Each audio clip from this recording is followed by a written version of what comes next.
تبارك الذي جعل في السماء بروجا وجعل فيها এই ভাসমান স্ক্রিনগুলো হচ্ছে মিউজিয়ামের উপরের অংশ।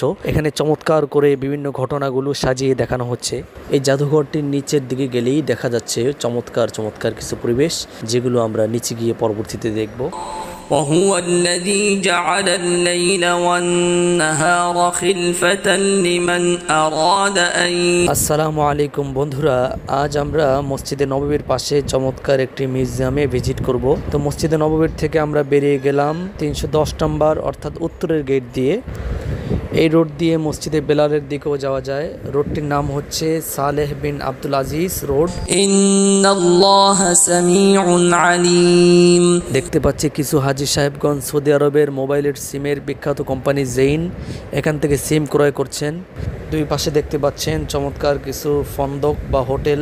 খালাকাস সামাওয়াতি ওয়াল আরদা বিগাইরি আমাদিন তারাউনাহা।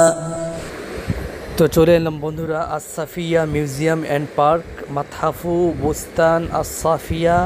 এটা হচ্ছে পুরোটা মিউজিয়াম, নিচেও মিউজিয়াম, আরও রয়েছে আন্ডারগ্রাউন্ডে চমৎকার কিছু মার্কেট, স্বর্ণের মার্কেট এবং 2030 ভিশনের চমৎকার কিছু স্থাপনা এখানে সৌদি সরকার সালমান বিন আব্দুল আজিজ নির্মাণ করেছে।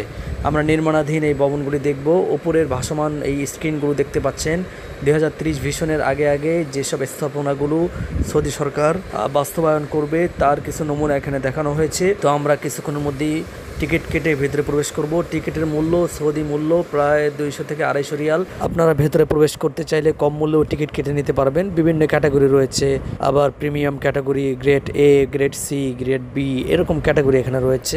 ইন্না আউওয়ালা বাইতিন উদিআ লিন-নাসি লাল্লাযী বিবাক্কাতা মুবারাকান ওয়া হুদাল লিল-আলামিন ফীহি আয়াতুন বাইয়িনাতুন। বন্ধুরা, মিউজিয়ামের ভিতরে ভিডিও করা নিষেধ বলে আপনাদেরকে আর দেখাতে পারলাম না। আজকের ভিডিওটি ভালো লাগলে অবশ্যই সাবস্ক্রাইব করবেন, লাইক করবেন। আসসালামু আলাইকুম ওয়া রাহমাতুল্লাহ।